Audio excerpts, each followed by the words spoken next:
Now, from Wish TV, your local news source, this is All Indiana Politics.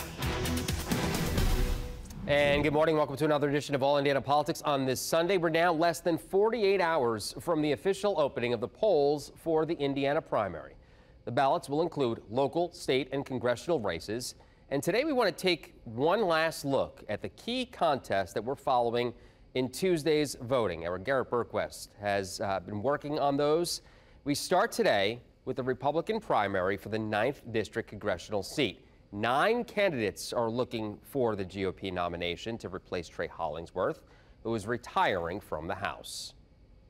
Trey Hollingsworth is not seeking another term in Congress, so voters here in the 9th District have the luxury of picking someone to fill an open seat with a new map. The winner of Tuesday's primary likely will win the general election in this heavily Republican district. Truck company owner Mike Sodrell served one term in Congress 15 years ago. He wants to do it again. Well, the country has some really serious problems that we are confronted with, and I felt like I could be more effective for the district, for the state, and for the country quicker than my other opponents. Former State Senator Erin Houchin wants to take her legislative record to Washington. I think that the district needs and deserves a proven conservative fighter in Washington, D.C., someone that has a proven record. Voters don't have to take my word for it. They can see my record and see what I've worked on in the Indiana General Assembly. Business consultant and Afghanistan veteran Stu Barnes-Israel says the 9th District needs an outsider in Congress. The career politicians are destroying this country, and we've got to fight back. We've got to fix our economy. We've got to secure our border. 9 people are running in the 9th District Republican primary. Sodrell, Houchin, and Barnes-Israel have accounted for the vast majority of campaign fundraising. I asked each of them what sets them apart from the rest of the field. I'm a fighter who's fought for this country in the United States Army and who's got things done in the business world. And that's what we're going to have to do in Congress. And I'll spend every single day in Washington, D.C. thinking about Hoosiers and Hoosier families. I fought on the issue of life.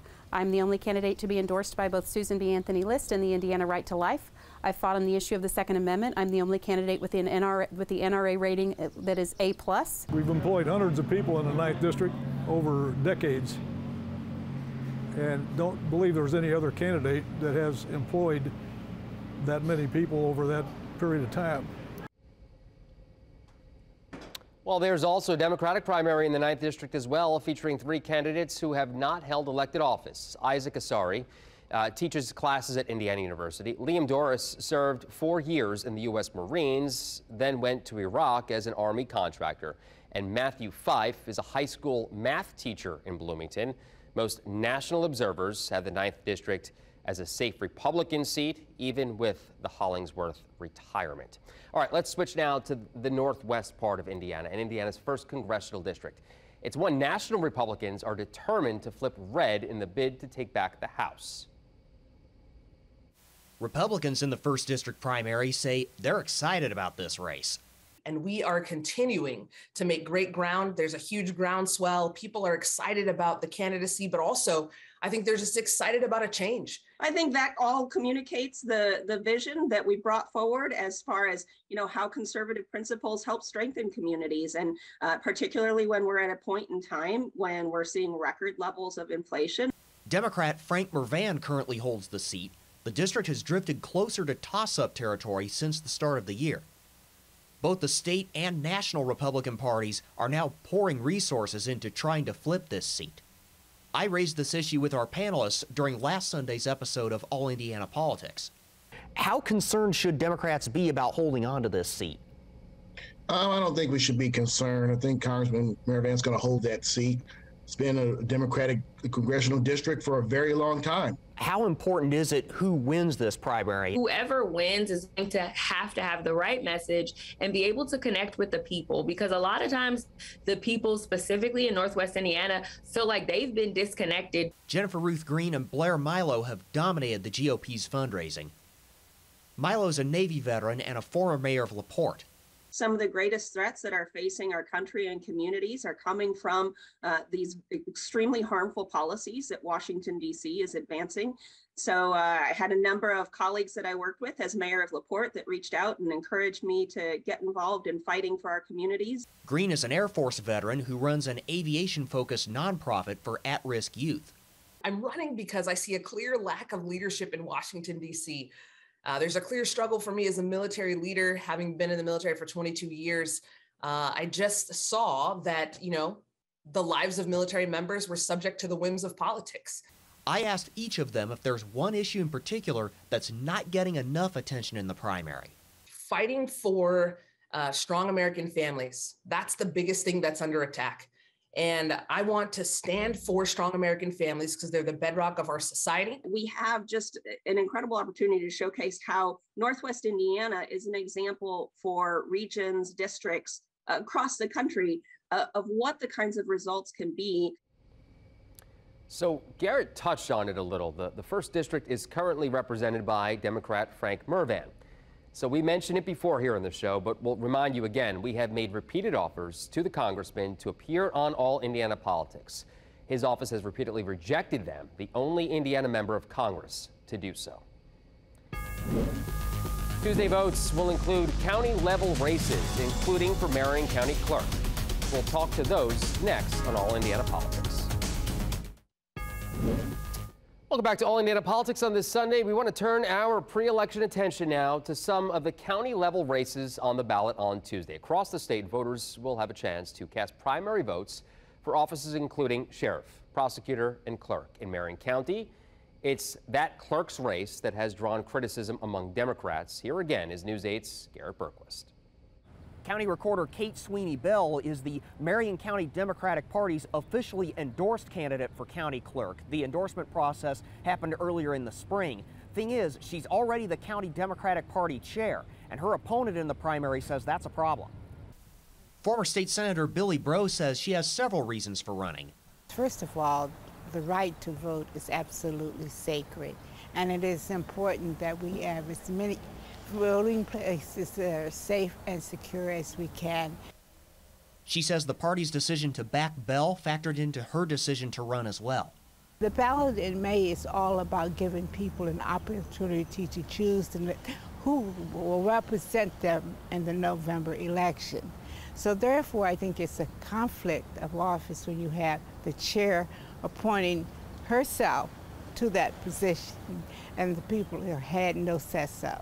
Whoever wins next week's Democratic primary likely will be the next person to oversee Marion County's elections. The Marion County Democratic Party's endorsement process, known as slating, has no equivalent anywhere else in the state. Marion County's Black Legislative Caucus already has accused it of favoring insiders. Bell says there's no conflict of interest. She says she's running because she sees it as her duty. There are so many in Washington, D.C. who are trying to attack our rights, and we need a strong voice to protect free, fair, and safe elections. Bell says she will resign as county party chair if she wins.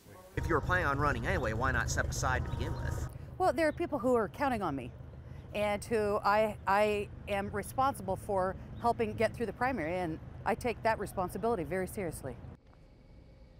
All right, let's travel a bit now north to Hamilton County. It's the Republican primary for prosecutor that's getting attention there, including an incumbent and a challenger well known for his work on the radio.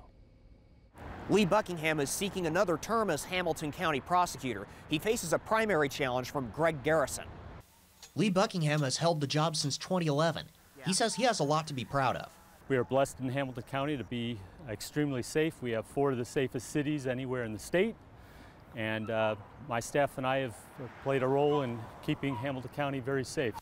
Former Marion County Deputy Prosecutor and radio host Greg Garrison isn't so sure. He says people both in and out of law enforcement are frustrated. They can put up with a lot of stuff so long as there's no chuck holes. Well, the chuck holes in the criminal justice system mean that people get hurt, they get shoved aside, their cases don't get heard. Buckingham says Hamilton County's biggest public safety challenge is keeping its crime rate low. That means continuing to work closely with law enforcement. Garrison points to growth and says deputy prosecutors need better training. Several law enforcement agencies in Hamilton County, especially Carmel Police, have been criticized for disproportionately targeting black drivers in traffic stops. I asked each candidate how they would approach that issue. I don't buy any of it till I see facts to support it. Just because you say it doesn't make it so. It also doesn't mean it's wrong. So when you begin to hear those things that are going to create dissension in the schools or in the public forum, you got to do something about it, but only what we're able to do. We evaluate every case that's presented to us, make sure that the law was followed, that everything was done in a constitutionally approved manner. When it isn't done in a constitutionally approved manner, then obviously we're not going to be able to bring those cases forward, and we work with law enforcement to help train them, make them understand what they can and cannot legally do. There are no Democrats running for Hamilton County prosecutor, so the Republican primary will effectively decide this election. In Noblesville, Garrett Bergquist, Wish TV, wishtv.com, and follow us on Facebook. Garrett, thank you once again. We'll also be keeping an eye on the Johnson County Prosecutor's Office on Tuesday night. The Republican primary features former prosecutor Lance Hamner trying to get his old job back. He's challenging current prosecutor Joseph Villanueva. Villanueva has served as prosecutor since 2019 after the conviction and resignation of then prosecutor Brad Cooper. Well, there will be 9 school tax hike votes statewide. 3 districts are looking to fund construction projects. Franklin Township, Lebanon, and Vigo County. 6 districts are looking for approval for tax hikes to pay for operating costs. Perry Township, Lebanon, Edinburgh, Mount Vernon, Griffith, and Valparaiso. Indiana's best political team is standing by to talk elections and student loans. Next on All Indiana Politics. And welcome back to All Indiana Politics as we welcome back Republican Ellie Bartlett and Kip Tu, former Indiana Democratic Party chairman. Good to see you both. Let's start with Tuesday's election, if you don't mind. I want to know what races you find most interesting and what you expect to see. Allie, we'll start with you this week. Yeah, absolutely. Well, thank you for having me. As for Tuesday's election, I think we as Republican Party in Indiana have a lot that we are going to be looking at. We have some serious primary races, especially for the Indiana House of Representatives, upwards of 20 primaries for incumbents there. We're also going to be looking at delegate races because we have some statewide offices that are going to be decided at our Republican convention this year. So it's going to be an interesting primary race for the Indiana Republican Party. Kip? Well, I'd agree with that. Allie and I finally can agree on something. There we go. There's also going to be some interesting races on our side, not nearly as many, but there's a Senate race here in the Indianapolis area that appears to be pretty close, and there's 4 contenders for it, so it'll be interesting to see who comes out of that. As you guys discussed earlier on the show, the Marion County Clerk's race will be something that a bunch of people will be watching pretty closely. You kind of have the establishment versus the renegades, if you will, and so it'll be quite fascinating to see what happens there. Kip, we also are keeping a close eye on a couple of primary challenges, as you very well know, in the General Assembly. Are we looking at the possibility of the State House and Senate being even more conservative in January? Yeah, we are. John Jacobs, who's a legislator on the south side of Indianapolis and a little bit into the suburbs, and a couple other folks have recruited some what I would call extremely conservative candidates, and that's a misnomer in some respects. They're not. They're hard to describe, really. But I guess I would say they were virulent anti-abortionists, and they are trying to take on what might be determined as the establishment of the Republican Party in the state, and we'll see how that goes. Allie, your response to that? Actually, today we might not have a lot of fireworks because Kip and I agree. The group that he described has presented several of the Republican primary challenges that we're going to see at the State House of Representatives level.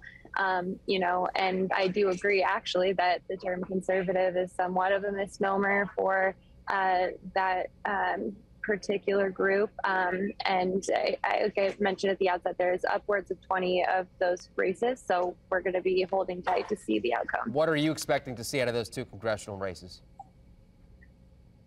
out of the two congressional districts that were discussed earlier. Yeah, right. I think it's a really exciting time for Republicans, particularly in the 1st congressional district. I mean, I think the fact that we're even talking about this, the possibility of a Republican really having a fighting chance in the 1st congressional district in Indiana is a big deal, largely due to the fact that, you know, with the saturated Chicago media market in that area, it's a big deal. I agree with Whitley's comments from last week. Whoever is the winner of the primary race is going to have to place particular emphasis on being able to connect with the voter base. And I think the two front runners are absolutely both in a position to do that. They're female veterans. They both have proven track records of success. Particularly Blair Milo has a record with local government as LaPorte mayor. I think that gives her an advantage in having connected with locals for a long time. So we will see. It's up in the air right now between it, but I do agree that those two are the front runners for the Republicans. Kip, come the fall, are you concerned about that seat in the 1st? I'm a little bit concerned, but I wouldn't say I'm overly concerned. I'll say this: somebody said that that the district is now trending a different way. The fact of the matter is, the district was redrawn by Republicans for Republicans, and they've made it more competitive. It doesn't have anything to do with what the district looked like in the past. It's a new district, and it's been gerrymandered to give the Republicans an opportunity to take it. We'll mix up the conversation here. We'll talk about the renewed conversation from President Biden considering a plan to waive some or even all student debt. Allie, we'll start with you on this one. We're already hearing some Republicans use the attack that this amounts to truck drivers who didn't go to college paying off the debt for those with liberal degrees. Well, listen, you know, as somebody who went to college and law school and who has her fair share of student loans, I can't entirely disagree with that line of reasoning. And to be honest with you, I think this would be a different conversation if we weren't where we are in terms of inflation and with our nation's economy. You know, it's one thing to have this conversation when we're in a flourishing economy where people and businesses are thriving. But we're not there right now. And I think from a principled policy basis, in some ways that's true. I mean, if people are reaping the benefits of an education that was more expensive, why should others have to bear the burden of it? And like I said, I think the current economic environment is really going to play a role in this conversation. Kip, your thoughts on this? Well, as always, Republicans are successful at framing an issue and Democrats are not. I wish we as a Democratic Party would frame the issue in the following way. We have a much more complicated economy these days. An education, post-secondary education, is absolutely critical to be successful in a lot of ways. It's an investment in the future. Many other industrialized countries subsidize the post-secondary education, and they see it as for what it is, which is an investment in our future, an investment in our future economy. As we grow as an economy, we absolutely need this, and we need to bring more people into the fold to get educations. And so that's really what the argument ought to be about, not about whether you're taking from me and taking it from somebody else, because the fact of the matter is we all pay for a lot of things in this country that some of us don't wish to pay for.